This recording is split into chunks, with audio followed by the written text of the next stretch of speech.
Like, so venture funds, right, have limited partner investors who are investors in the fund. And your typical venture fund it was institutional investors, high net worth individuals, family offices, right, who put in millions and millions of dollars. And then certain venture funds would then ask like the portfolio CEOs, right, who'd gotten a big exit to say, do you want to invest? And so only a select few people had been able to invest. And usually the buy-in number is, at least $250,000, which is a lot of money for, it's a lot of money. And so what I started with was, not the CEOs, actually, although we have a number of CEOs who are in it. What I joke is we have a number of CEOs and founders. What I joke, but I'm only sort of joking, which is if you're a founder or you can be part of Operator Collective, and you can be an operator if you're a founder who can scale. So operators are sort of a heightened level of, are you someone who knows how to build and scale? And I joke because I do love all of our founders and CEOs in our portfolio. They're hyper talented, have a very hard job. Anyway, so what I started with was actually not the CEOs, even though like I said, we have a number of phenomenal CEOs like Eric and others. But I started with the people who are really building and growing and scaling these really the most admired companies in the world. So the COOs or the people who are on the ground floor in building up Salesforce and Stripe and New Relic and Cloudflare, et cetera. And then we actually ended up with some CEOs along the way too. But really we started with the people who are on the ground actually building this stuff and running this stuff on a daily basis and have felt the pain and because those are the people who really weren't participating. Right, the CEOs had a lot of those opportunities, and so that's what we started with. And I know you are now encouraging other folks. One of the reasons why I reached out to you was you were publicly saying, look, I have a lot of people asking for my advice about how to break into this industry, and your kind of go-to advice at this point is go be an operator. And so I'm curious, like, if you want to see these candidates learn and grow and come out the other side, what is it that you want them to walk away from their operating experience with, such that they can then ultimately provide value to Operator Collective portfolio companies someday? Yeah, so this is a problem because I'm hiring for our investing team, and so I was interviewing a number of associates and super smart, really, really phenomenally talented associates.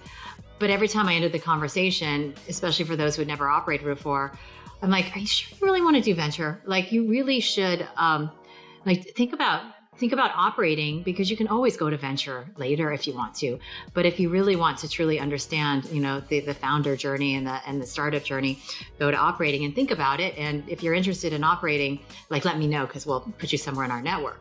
And so I guess for better or worse, all of those people have come back to me to say, I thought about what you said, and I'm gonna look for a job operating. So the pitch for anyone who's listening on the podcast is like, now we still need to hire that associate because everyone I've been talking to, I've been telling to go back to operating. Doesn't mean that everyone should. And I just think that you should have some operating experience. It gives you some context for whatever you do later in life. And it can range from being at an early stage startup, if that's what you love. It could be actually getting some really phenomenal training at a high growth startup, late stage growth startup, or maybe it's going to a big company. I was at a big company, even though Cisco's felt like a startup when I was there. There were already, thousands of people, but a lot of times, even those big companies have startup aspects of them layered on top of really phenomenal training. And I would have to imagine too, just with the community that you've built, you now have this kind of very broad network of companies that have these operational superstars at them, that if you want people or know people who want to get that experience, you now have this network that you could potentially either place or introduce these people to, because they're all the LPs in your fund, right? Yeah, I mean, and that's what this was trying to, this was deliberate. There's a lot of things that the original idea, I didn't know, back in 2017 that, okay, I'm going to build a fund that has a bunch of operators and this is why. Yeah. That came more fluidly. But when I knew that I wanted to build this everything was deliberate about how we set this up. Like, you don't build a community like by accident. This is my fourth community. I know how to build communities at this point. And so it's very deliberate. And so what I wanted this to be was, values aligned, really talented, amazing people, professionally, but also, I think that they also see this as there's this humility too across our community. And it was meant to be the operators, the operator investors in our fund, the operator LPs, and all of their networks too. And so what and it is about saying, okay, yes, we're invested in, and we try to concentrate our efforts on our portfolio companies, of course, but it is also about, okay, we've had, probably a dozen or more people who have gotten jobs right from this. Some who are operator LPs, some are friends of operators who have come in.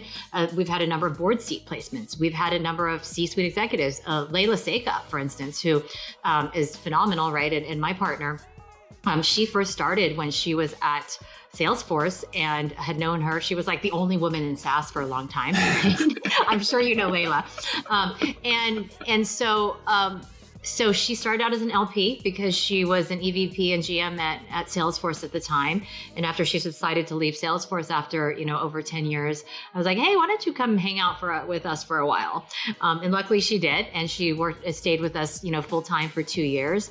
And at the end of 2 years, when she was ready to go back to operating, there was a portfolio company that she had spent literally once a month, at least, with this CEO for 2 years, helping him. And Wow. And it became very natural when they were ready and she was ready to go back to operating for her to join. And now that's phenomenal because, like, you know what, if they had tried, it's Jason Baymig and Ironclad, it's a phenomenal company. And I would say if Jason had tried to recruit Layla like blind out of LinkedIn, right, to be like, hey, really, my startup's better than the next one, right? And Or you out should of join Salesforce, this. right? Yeah. And then everyone wanted Layla, right? It's like, Yeah. would she really have joined? Probably not. I know because even before she joined Operator Collective full time, she had some offers to be CEOs, right? And so by having the opportunity to work together for 2 years, you build this trust, you have a deep understanding of the company and the opportunity and the challenges. And so when the time came, it was very natural for her to decide to take the COO role there. And I'm, while of course I miss her on a daily basis and I give Jason all kinds of crap for it, but like, she is always part of Operator Collective. She's the chair of our board. I talk to her all the time. And it becomes this where we're concentrating all this phenomenal talent into these values-aligned companies, where we are helping them grow and scale as part of this community. So those are things that happen kind of along the way. And sometimes people have ended up with, we have a number of people have ended up in board seats, right? Their first board seats. We've also do mentor matches, which is, hey, at the end of the day, everything falls on the CEO's shoulders. And the CEO often hasn't done all of these things that her team is doing. And so what we have done is, okay, we need someone who knows how to scale biz ops, let's just say that, from, series seed to B. So we match them with a mentor who has done that. And it's incredibly helpful because the CEO probably hasn't done that before either, nor does she have the time. And so those are all sort of the different ways that the operator, like some of the ways that the operator network is engaged. It's not just about like, oh, Sean just giving his advice on how do you do sales ops, right? Yeah. It actually goes beyond that. It's what connections do you have? Who do you know in your network that might be looking for a job or might be open to an opportunity? And when you have that contextual background and that credibility to say, hey, we've worked with this company for 2 years.